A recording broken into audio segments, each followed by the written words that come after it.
the bacteria to make a protein for me, what do? I add IPTG. Soon, lots of that protein there will be, at least hopefully. In a few hours, I'll see. So, I want to tell you today about the T7 inducible expression system, which is a common system we use in order to get bacteria to make protein for us on demand. So when we induce it by adding IPTG. And here's how it works, both in theory and practice. Instructions for making a protein are written in DNA in the form of a gene that gets transcribed or copied into an RNA form called messenger RNA, and then this messenger RNA gets used in a process called translation in order to make a protein. And so if we stick the genetic instructions, if we stick the genetic recipe for making a protein, the DNA into cells, say bacterial cells, we can then get those cells to make that protein for us. So we get them to make the messenger RNA and then use that messenger RNA in order to make protein. If we want the bacteria to make more of a specific protein, one strategy we can use is that we can actually get them to make more of the messenger RNA. With more of this mRNA, they're then able to outcompete the bacteria messenger RNAs and get the bacteria to therefore make more of their protein compared to their own proteins. And so this is the goal with recombinant protein overexpression. In order to do this, in order to get the bacteria to make more of the messenger RNA, we're going to use a strategy and machinery from a virus, a bacteria infecting virus, so a phage, a bacteriophage called T7. And T7 has this cool trick where what it does is it goes and it docks on bacteria and injects its DNA. And then what it does is it actually makes its own RNA polymerase. And so RNA polymerase is the guy that's going to do that transcription, so make messenger RNA copies of that DNA.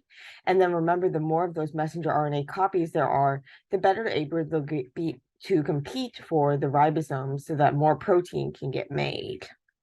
And what they do is they make their own RNA polymerase, where they get the bacteria to make it for them. And then they have their own promoter sequences in front of their genes. And so the promoter sequence is what's going to tell the bacteria where to start making messenger RNA copies. So there's a promoter in front of the gene and a terminator at the end of the gene. And this is going to then allow the RNA polymerase to make lots of copies of it. And because they make their own RNA polymerase, they're able to then use their own promoter sequences. And so they stick these promoter sequences that match their RNA polymerase in front of their genes. And this way, their RNA polymerase that they make, so this T7 polymerase, is only going to make copies of the T7 genes. So what they do is they actually shut down the bacterial production of bacteria's own proteins, and they get the bacteria to focus on making the messenger RNAs and therefore the proteins for their own, for the T7 DNA. And so what we can do is we can actually stick that promoter sequence, so that T7 promoter sequence, in front of a gene that we want the bacteria to make a lot of. And if we provide T7 polymerase, well, now that T7 polymerase is going to recognize that T7 promoter region in front of the gene that we put in, and it's going to make lots of copies of that messenger RNA, and then therefore lots of copies of the protein. And this is going to, the T7 polymerase, in the case of these cells, the only promoter sequence it's going to find in those cells is the one that's in front of your gene. Because there's not going to be, the E. coli has its own promoter, it uses its own polymerase, and so all of the other messenger RNA transcripts in the cell are going to use that other polymerase. So you're going to have this T7 polymerase devoted entirely to making your mRNA for your protein. And therefore, you're going to get lots and lots of copies of this mRNA. And the bacteria, the ribosomes, are going to see lots and lots of copies of this mRNA. And so they're going to make lots and lots of copies of the protein. They're going to make so many copies of the protein that what's going to actually happen is it's kind of going to take up most of the energy of the bacteria. And they're going to dedicate like half or so of their, depending on how strongly you induce, as we'll talk about, they're going to dedicate like make half of the proteins they're going to make are going to be your protein, basically. It gets pretty, you can get really, really high levels of expression. That's why we call it like overexpression. And what's going to happen is it's going to take a lot of energy from the bacteria, and they're not going to have energy to focus on doing things like copying their DNA in order to divide. And so bacteria normally divide really rapidly. So they have to copy their DNA. This is a process called replication, and then they split. All of that requires making a lot of proteins, and it requires using a lot of energy and things like this. And so making a protein is really energetically expensive. And so if we want these cells to make a lot of the protein, they're not going to have energy for making more bacteria. And although each of these bacteria can make a lot of the protein, you're only going to have each bacteria be able to make a certain amount. And so the more bacteria you have, the more you'll be able to make. So you want there to be a lot of bacteria before you get them to start making the protein. You don't want them to be overgrown, because then they won't have enough nutrients, because they're all sharing nutrients from the same like food, the same media. So if you have too many bacteria, if they're overgrown, they're not going to have enough nutrients, and they're going to be sending signals to one another that they're not happy, and you're not going to get good protein production. But if you have this optimal amount of bacteria, where you have a lot of bacteria, but they still each have enough food and things, so they're not overgrown, but they are grown, and therefore they can make, and they have enough energy to make lots of protein, and you have a lot of cells, so you can get each cell to make a lot of protein, and you can end up with a lot of protein. But how do you get them to that stage?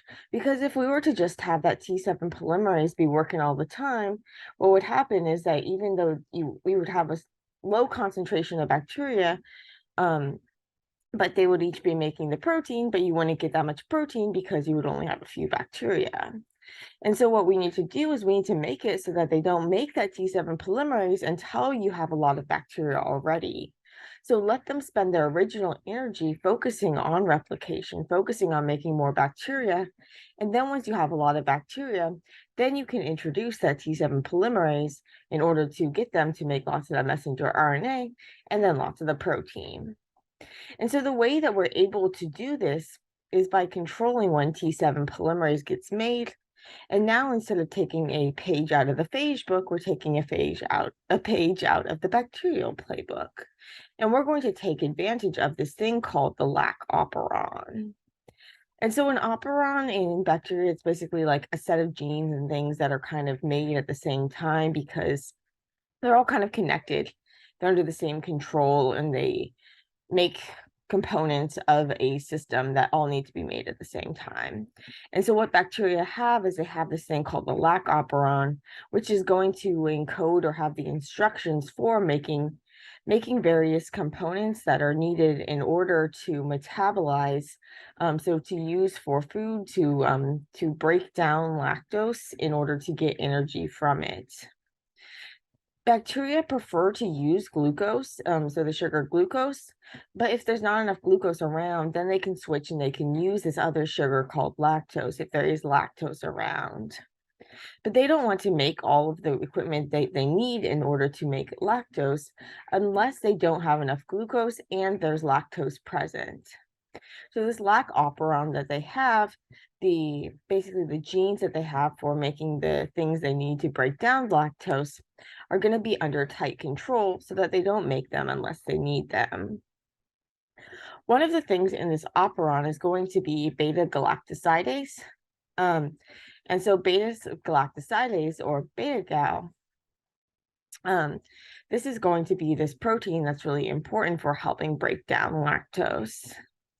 What happens is that when there's a lot of lactose, some of it is going to get rearranged into this form called allolactose. So it's just kind of like a rearrangement of the sugar molecule.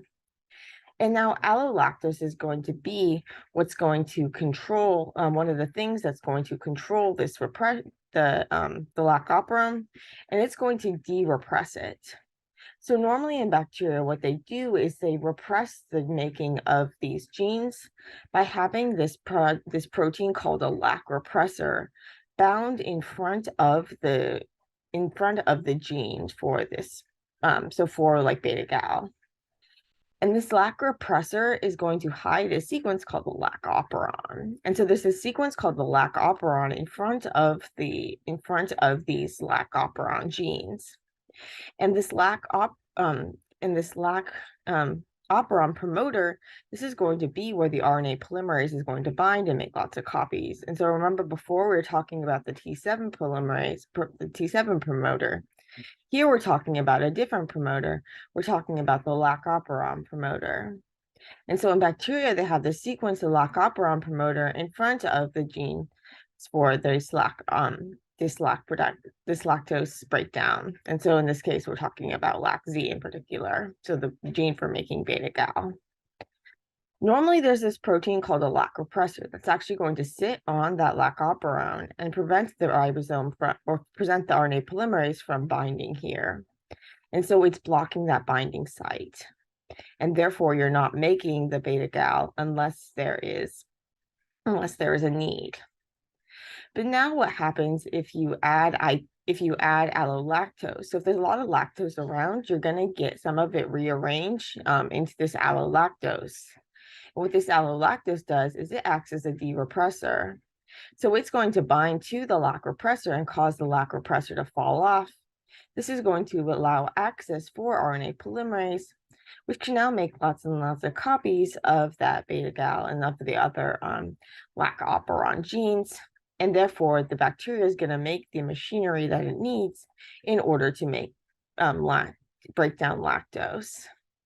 And so in this way, the bacteria are able to control when they make this machinery, and only make it in the case that there is lactose present.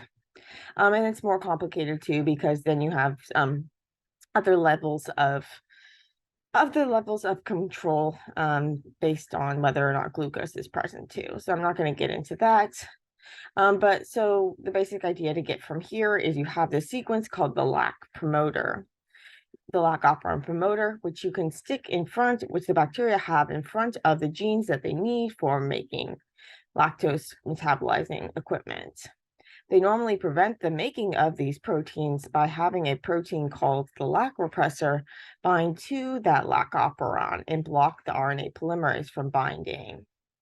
When they want those genes to be expressed, basically they have a molecule, in this case allolactose, is going to bind to that lac repressor protein, cause it to change shape, so undergo a conformational change and fall off.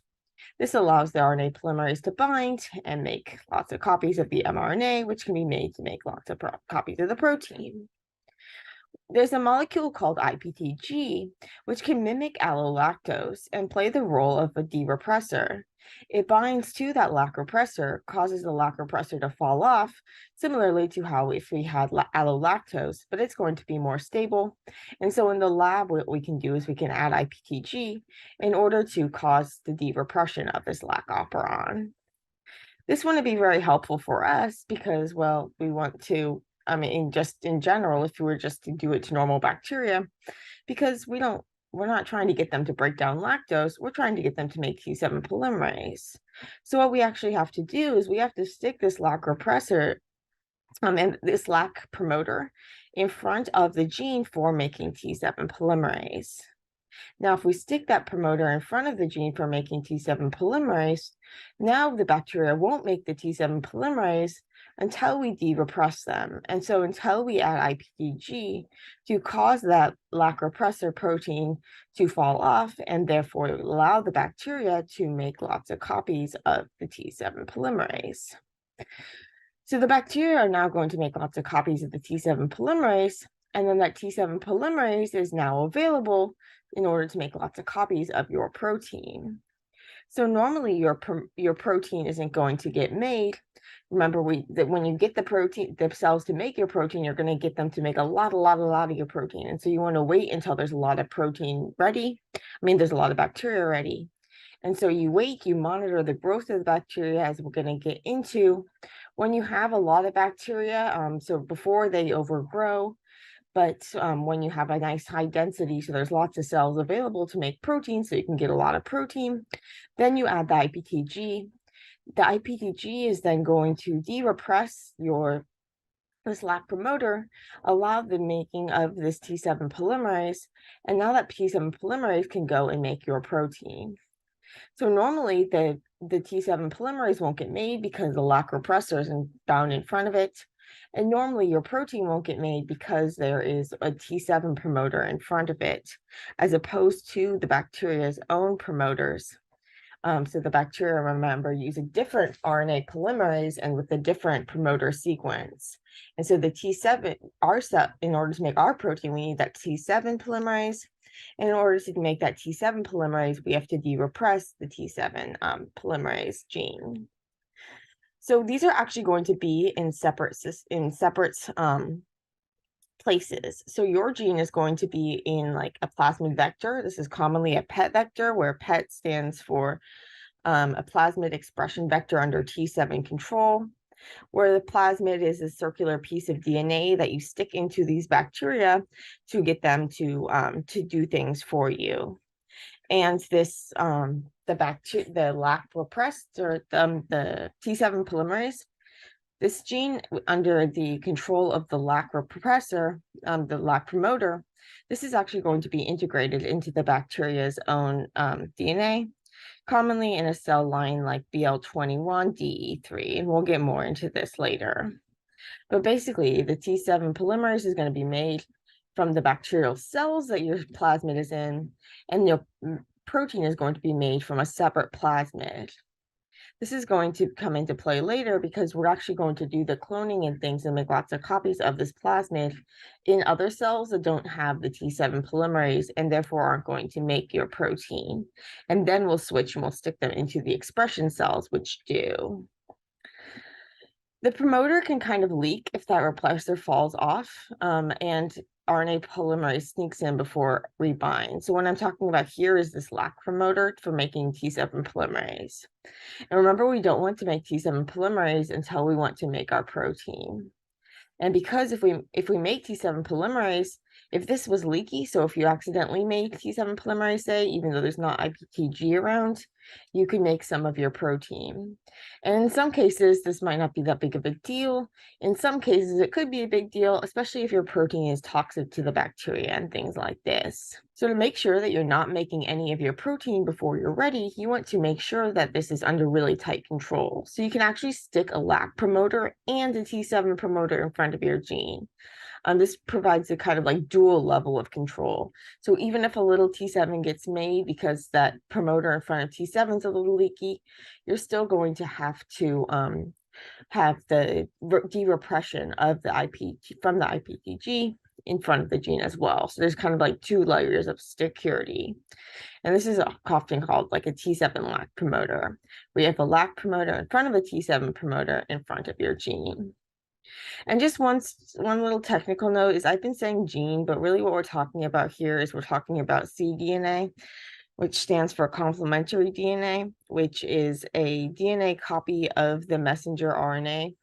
And so messenger RNA, in the case of like human genes and other eukaryotic genes, basically it's an edited version of the original transcript. So when you just make it, if you were to just make a letter by letter copy of a gene, there's going to be regulatory information called introns, which gets removed in a process called splicing, and to give you this edited version of this messenger RNA. And it's a DNA copy of this edited version that we stick into cells. So technically what we're putting in is we're putting the cDNA into the cells rather than the actual gene.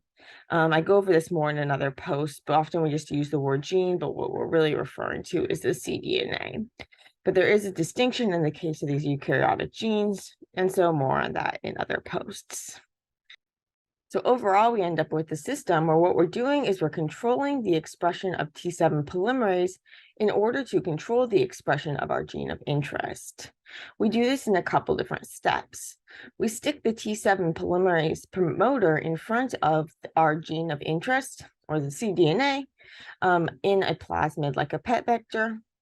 This way, when we have T7 polymerase around, the T7 polymerase is going to then make lots of copies of mRNA of our cDNA, and therefore there's going to be a lot of those mRNA copies available to kind of outcompete all the bacterial messenger RNAs, getting the bacteria to make lots of our protein.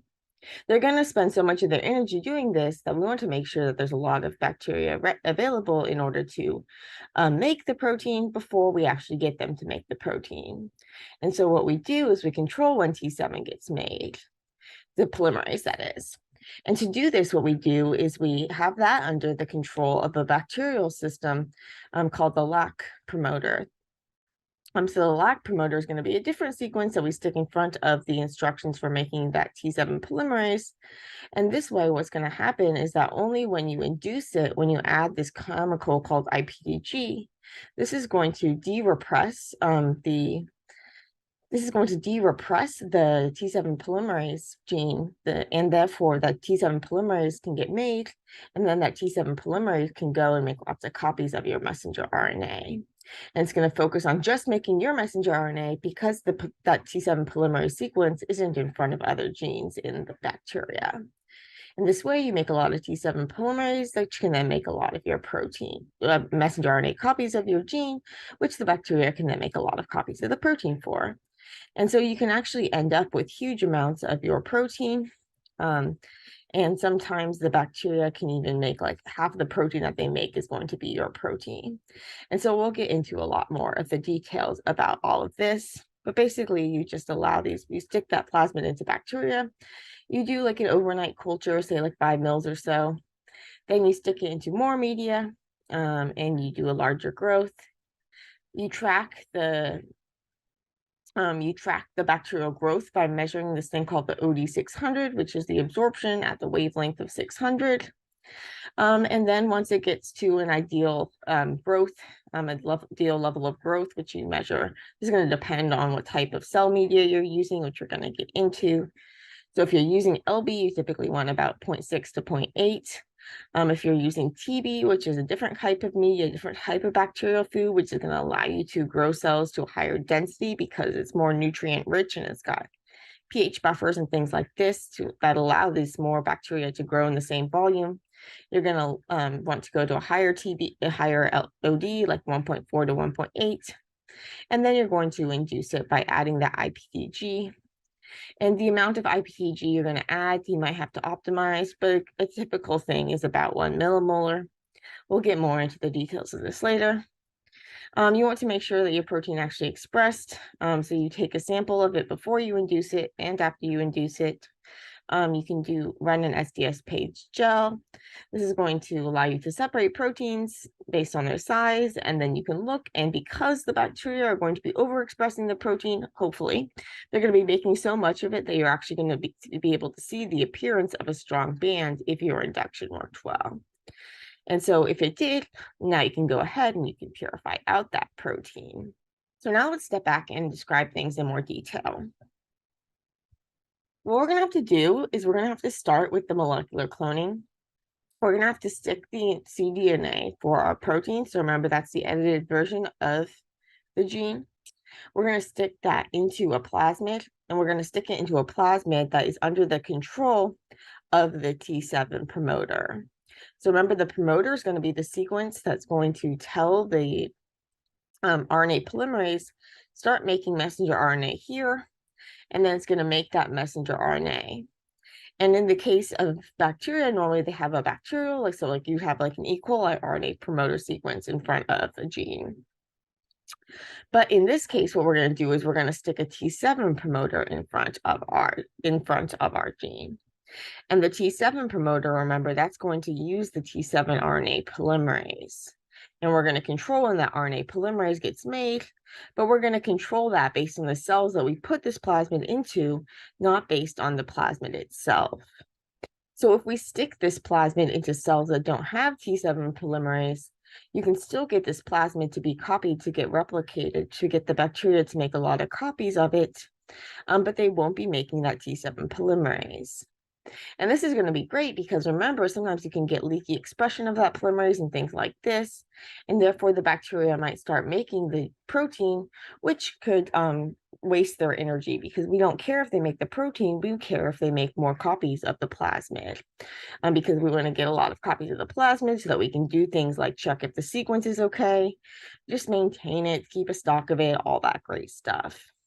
And so what we want to do initially is when we're doing this cloning, instead of sticking it into the cells that have the T7 polymerase gene, we're going to stick them into cells that don't. And in this case, there's no chance that they're going to make that T7 polymerase. And so what they're going to do is they're still going to make copies of the plasmid. We can even use bacterial strains that are going to be high copy, which means they can make lots of copies of the plasmid. And we're not going to have to worry about them accidentally making the protein, which even if it doesn't just, which even if it's not toxic to the cell, it's still just going to waste their energy and things like this. And we just want them to focus on making lots of copies of the plasmid. So often what we do is initially we stick it in some sort of cloning cell like DH5 alpha, and I'll get into this in a minute. But basically, we can stick this plasmid into different types of cells. And so initially, we're going to be sticking it into cloning cells. And then later, what we're going to do is we're going to stick it into the expression cells. When we stick this into cells, because there's a process called transformation. And so one of the common ways that we do this is with heat shock. So basically, we mix that plasmid with these weakened bacteria cells.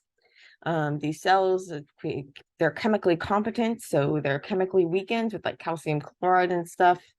This is going to allow it so that they're going to be able to take in the plasmid.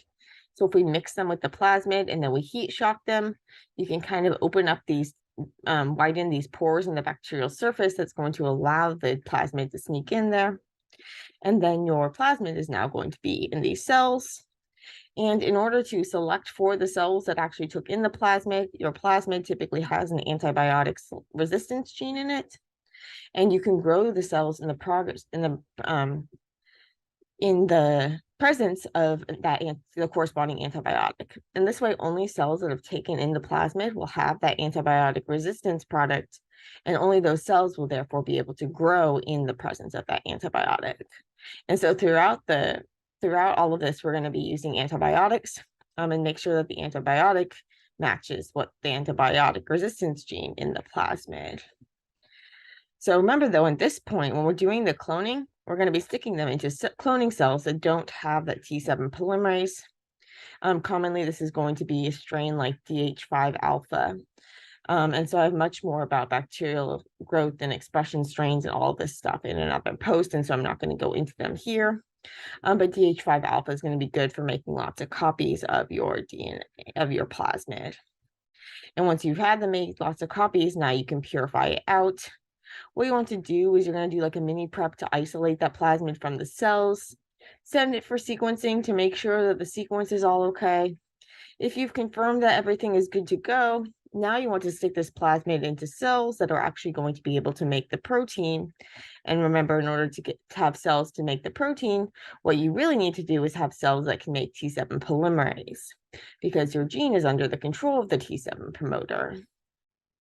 And so we need to stick this into cells that have that T7 polymerase gene under the control of the lac operon.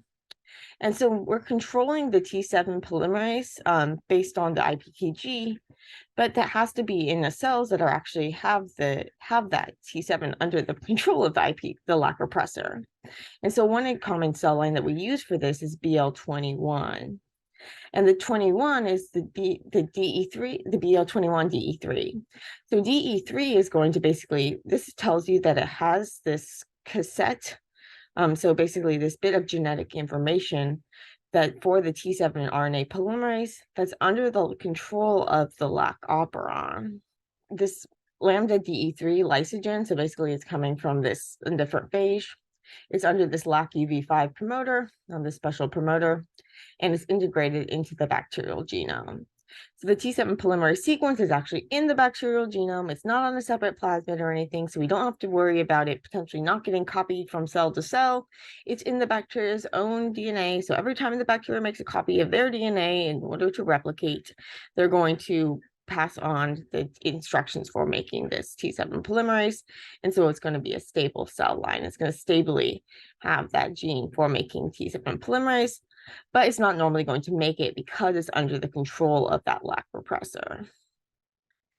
But when you add IPTG, now you can de-repress that T7 polymerase gene and T7 polymerase can get made. There are different variations of BL21. So remember how we talked about there could be that low level of leakiness of the T7 polymerase. There's a P-lyse. Sometimes this can be a big problem if your protein is going to be like toxic to the cells. So P-lyse cells, they express a low level of this thing called a lysozyme. It's going to inhibit that T7 that's getting made when you don't want it. So this can be good if your protein is toxic to the cells. There are also strains that like RIPL, RAL, RP, P rare, etc. These are going to provide genes encoding tRNAs that recognize rare codons. So much more on this in another post, but basically each protein letter, each amino acid is specified by 3 letters in the messenger RNA. So we call this a codon, and different amino acids have different codons, but each amino acid can have multiple codons that code for it. So there's this redundancy, and these can use different tRNAs. So tRNAs are the molecules, these transfer RNAs that are going to bring the amino acid that corresponds to the codon to the ribosome in order to stick it into the growing chain to make a protein. Different species have different stock up on different ratios of these tRNAs based on how much they use them. And so if you stick a sequence into bacteria that relies on a lot of tRNAs that the bacteria don't have a lot of, they might have problems making the protein. And so there are various cell lines that have extra of those rare tRNAs that the bacteria don't have that many of in order to help promote the making of your protein. And there are other things you can do, like actually change the sequence of your protein in order to match sequence of the gene in order to match without changing the sequence of the protein. This is called codon optimization because of that whole like degeneracy thing where there's multiple codons that can encode the same amino acid. So more on that in other posts. But those are all going to be kind of like variations of the BL21 cells, which are going to have extra plasmids inside of them in the case of these tRNAs. So now we stuck the plasmid into these expression cells. So remember, originally we stuck them into the cloning cells. We got them to make lots of copies of it. We purified that out. We made sure the sequence was okay. Now we take that purified plasmid and we transform it into these other cells, these cells like BL21DE3. These expression cells that have the gene for making T7 polymerase under the control of the lac repressor. And now we're going to be able to get the cells to make T7 polymerase when we add IPTG. So what we're going to do first is we're going to need to grow lots of bacteria. In order to grow bacteria, we have to feed them. And one of the common foods we feed them is lysogeny broth, abbreviated LB. And lysogeny broth is kind of just like this basic bacteria food. It might not be the best, but it works for a lot of different things. And often it's the first thing people will try, and sometimes it's the only thing they'll try. But there are also other bacterial medias that you can use. A common one that is used for protein expression, I really like, is terrific broth or TB. Basically, it has more amino acids and nutrients and things like this. It has more of the yeast extract and the tryptone. So tryptone is basically, this is where we're going to get all those amino acids, all those protein building blocks based on, basically it's just like a mixture of chopped up proteins. And that's going to provide these nutrients as well as minerals and things from this yeast extract. If you provide more of that, then the bacteria will have more nutrients. So you're able to grow more bacteria and still have enough nutrients for all of them to have what they need. But when bacteria grow to high levels, they can kind of excrete like waste into their surroundings. And so sometimes this waste is acidic and this can acidify the surroundings. And this is going to prevent other bacteria from growing well. And so what you can do is you can actually, in TB, you include a pH buffer. So this potassium phosphate buffer, which is going to help keep the pH stable and at a happy range for the bacteria so that they can grow to these higher concentrations without killing themselves and killing one another. And you have enough nutrients for them to do it. So TB is going to allow you to grow to a higher density. And this is something you need to take into account when you're trying to figure out when it's time to induce the bacteria. So remember, you want to grow a lot of them, and then before you actually induce it. And so you're going to monitor the growth. So originally, you're going to start off with having your cells on like individual colonies on a plate. You take one of those colonies, you can just take your like pipette tip, dip it in the colony and stick it in a culture tube for an overnight growth. If you're going to be growing a lot more, you can actually do a larger starter culture. We call this like a starter culture, this like overnight culture. Basically, you're just growing a lot of the bacteria in order to then infect a larger or inoculate a larger volume. Make sure you have the antibiotics in there though, and also have the antibiotics in those larger culture flasks that you're going to then grow the cells in. And so it's common to grow cells in kind of like 1 liter portions in these 2 liter or so flasks. You need lots of room for the bacteria to be able to breathe. You need this like aeration. So even though it looks like you're wasting a lot of space, the bacteria need that, and you're going to have it in a shaker platform so that the air can circulate and you're going to get good aeration. When you add the antibiotics, don't add it until after you've autoclaved it and until after it's cooled down and right before you're going to use it. So over time, the antibiotics can kind of break down in the media. So you don't want to add it until right before you're ready to grow your cells. But then you add the antibiotics and now you're ready to stick in your cells. So typically you do like 1 to 1,000 or something like this. You can add like 1 ml to a 1 liter culture. The original, the amount can depend on like how quickly you want things to happen and things. What's going to happen is now you're going to monitor the OD. That's going to tell you about the growth. So before you actually inoculate your culture, before you stick your cells from the starter culture into that larger amount of media, what you're going to want to do is you're going to take a sample of the media, so of your LB or of your TB, and set it aside. And this is going to allow you to have a blank to set the background levels of absorption when you're then going to take your absorbance measurements later. And what you're going to do is now you're going to monitor the OD600 over time. The OD600 is going to basically be telling you about how dense the cells are. The spectrophotometer basically shines light through this cuvette, this little rectangular liquid holder that's going to basically have these clear sides, and the light can get shown through them. And you put your sample in there, so stick like 1 ml or so, depending on the cuvette size of the media in there. And then you can shine light through it. The more cells that there are in there, the more light will get absorbed. So it won't travel all the way through, and then the spectrophotometer is going to be able to measure that absorption, which you can then convert into how much bacteria there are. And so originally bacteria are going to grow exponentially. So they double, and then they double, and then they double, and then they double. And so originally you're going to be like, oh my God, this is going to take forever because they seem to be growing really, really slowly. But then they're going to rapidly ramp up. So be careful that make sure to remember that they're not growing at a linear rate, they're growing exponentially. And so originally the OD is going to climb really slowly, but then it's going to really start picking up. And so when you get into higher numbers, you're going to want to make sure that you're checking it more frequently.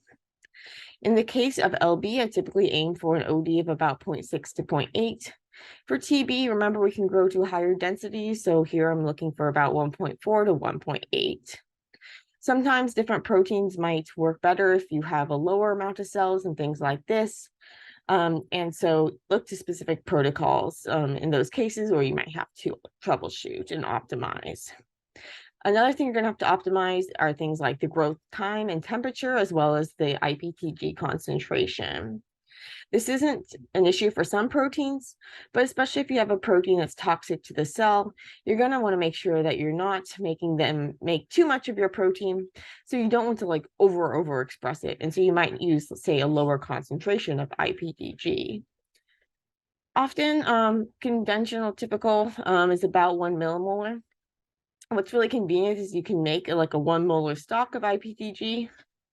So a stock solution is basically a more concentrated version than you'd want it at. So if you make a 1 molar solution of IPTG, this is going to be 1,000 times what you want. So it's like 1,000 times stock. So you can stick 1 ml of that into a liter of media. So it's really convenient to just make like 1 molar IPTG, syringe filter it because you want to make sure you're not introducing any other bacteria into your solution, into your media. And then you're going to add a ml of it to your media. But before you add a ml of it to your media, you want to actually take a sample. This is going to serve as your pre-induction sample. And this is going to give you a comparison to when you go and harvest the cells later, you can actually see whether the cells had made your protein without having to go through the whole purification thing, just by running an SDS-PAGE gel. And so we'll get into that in a minute. So you're monitoring the growth. You want to get it to an ideal growth, and now you're going to induce it. Usually what I do is instead of just like inducing it straight out, I'll watch, and once it's getting close to that OD, I'll actually take the cells off, because remember, once it's getting close, it's going to be growing really quickly. So I'll take the cells out of the incubator. So they've been at 37 degrees Celsius. I'll take them out of the incubator and stick them on ice. Sometimes if you have these big flasks, what you can do is you can actually take one of those autoclave trays and fill it with ice. Have a nice big surface if you don't have a big ice bucket. Now you can stick the flasks onto there. This is going to cool things off, slow down the growth, make it so that they don't overgrow. And now what you can do is I typically do an overnight growth at like 16 or 18 degrees Celsius. And I reduce the temperature of the incubator while the bacteria are on ice to cool the incubator down, so that when I then go, the bacteria aren't going to kind of like have to get, so I'm inducing them kind of like at the right temperature. And what I do is then I stick the IPTG into the cells, and then I stick the cells back into the incubator. And now, which is at 16 or 18 degrees C, and I let them grow overnight. By growing them at a lower temperature, basically I'm allowing the bacteria to have more time to fold the proteins and be happier. If you try to get the bacteria to make a lot of protein really quickly, the protein might misfold, it might kind of clump up. You're hogging the bacterial's kind of quality control machinery. You can get aggregation, your protein might become insoluble, go to these things called inclusion bodies, where basically they're just like clumps of insoluble protein and various things like this. So by growing it at a slower temperature, we can help avoid that. It also slow down translation a bit, so that as the proteins are being made, they have more time to fold properly. And so you can decrease the temperature as well as decreasing the IPTG concentration. If you're having problems with your protein solubility, this could help. You can also use a vector with a weaker promoter than the really strong T7 polymerase promoter. There's also some like weaker versions.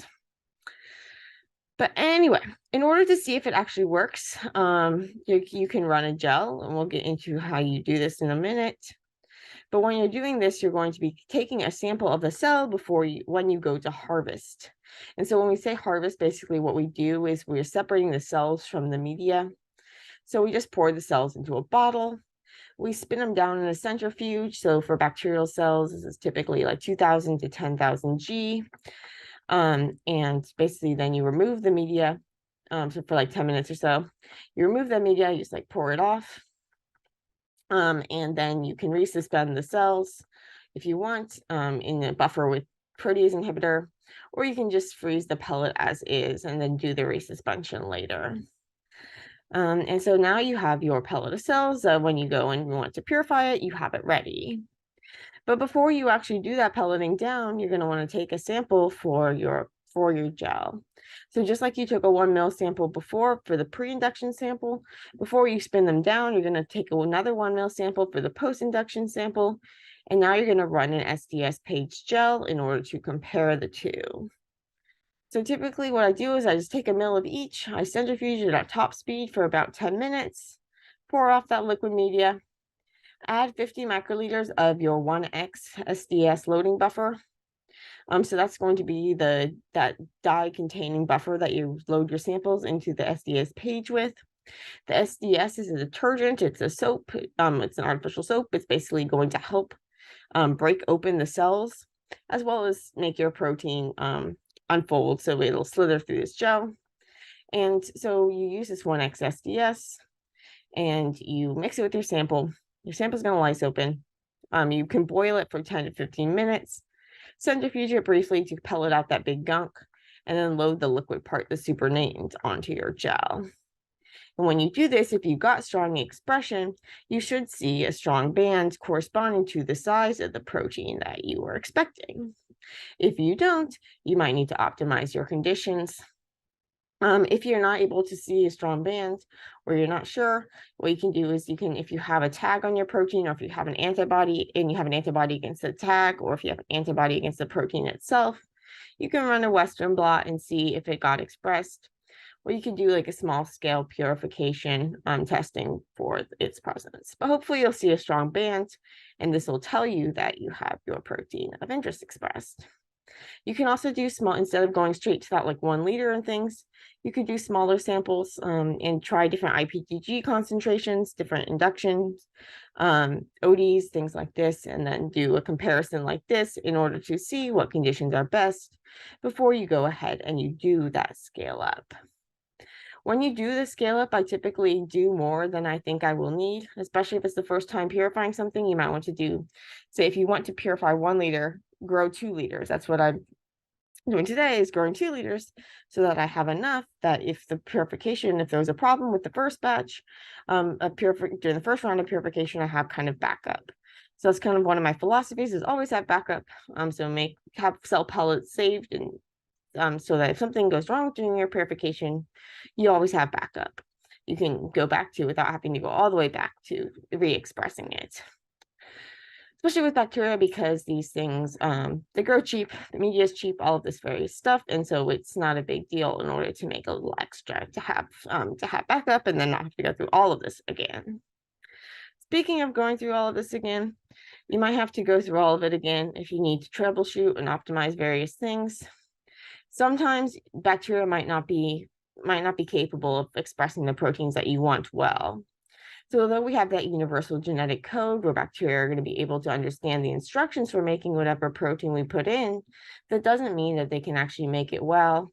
There are different machinery inside of, say, our cells and other eukaryotic cells, so cells of like plants and animals and other things with nuclei, so these like membrane enclosed compartments in our cells that hold our genetic information.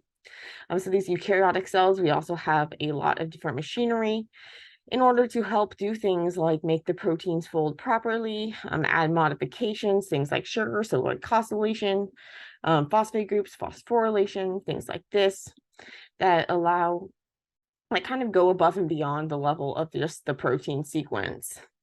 And if bacteria don't have this machinery, they're not going to make the proteins exactly the same, and this can cause problems with what these proteins they're folding, things like this. And so bacteria might not be able to express the proteins you want, and you might have to turn to more complex cells, something like insect cells using a Baculovirus system, or even mammalian cells, which then you're getting up in cost and things like this.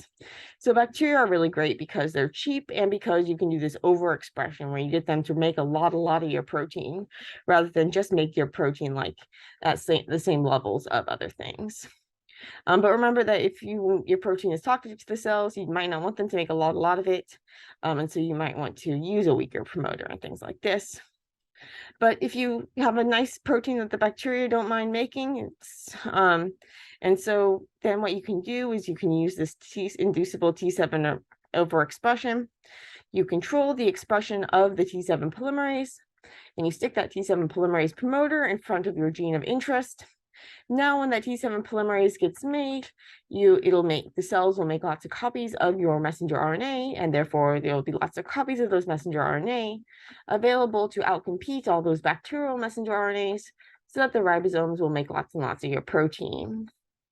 In order to control when T7 polymerase is around, we put it under the control of the lac operon.